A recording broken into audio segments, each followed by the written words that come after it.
Epitech, promotion 2016. Je suis ingénieur logiciel chez Criteo. Le business de Criteo, c'est de montrer de la publicité aux potentiels utilisateurs. Je travaille dans une équipe qui s'appelle Cross Device.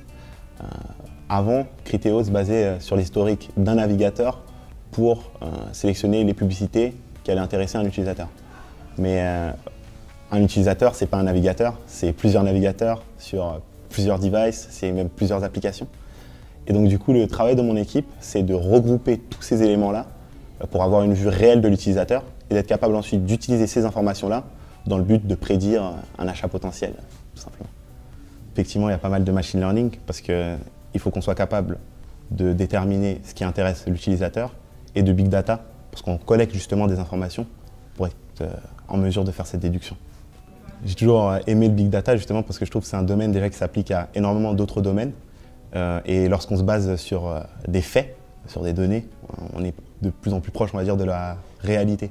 J'étais à l'Université des sciences et technologies d'Hong Kong. C'est une université qui est en partenariat avec Epitech et qui se situe environ dans le top 20 des meilleures universités du monde et qui, par ailleurs, donne pas mal de cours autour des problématiques big data. Donc c'est ce qui m'a intéressé en premier lieu et ça a vraiment confirmé mon attrait à ce domaine, tout simplement. Grâce à ce partenariat, à la fin de ma 4e année à l'étranger, j'ai pu obtenir un master donc de cette école qui est dans le top 20 mondial. Donc du coup, sur mon CV, je peux ajouter ça. Dans un premier temps, l'école a été très flexible. J'étais en stage chez Google, notamment en 2e et en 3e année.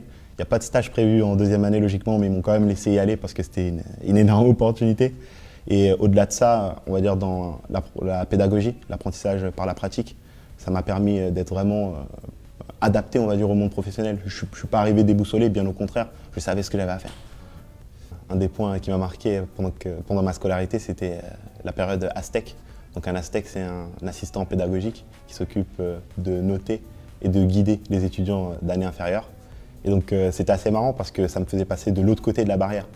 Comment est-ce qu'on arrive à faire en sorte de créer des étudiants qui sont capables de chercher par eux-mêmes, donc sans jamais leur donner directement la réponse, mais en même temps sans jamais les laisser seuls, donc en leur apportant des petits indices. Donc c'était assez intéressant et c'est quelque chose que j'applique aujourd'hui. Je suis en train de créer une association pour donner des cours d'informatique aux collégiens. Et cette association-là, justement, elle a pour but, au-delà juste des compétences informatiques, d'éveiller les collégiens en leur montrant qu'ils sont capables de faire des choses par eux-mêmes, tout simplement. J'espère que mon profil peut inspirer. J'ai grandi dans une cité de banlieue et aujourd'hui, je travaille chez Criteo, j'ai mon appartement sur Paris et c'est une toute autre vie. Et je me rends compte qu'au final, ce qui m'a vraiment permis d'en arriver où je suis aujourd'hui, c'est aussi les opportunités, les mains tendues. J'espère pouvoir entendre, d'ailleurs moi-même, mais que d'autres seront entendus aussi, des étudiants qui en veulent, tout simplement.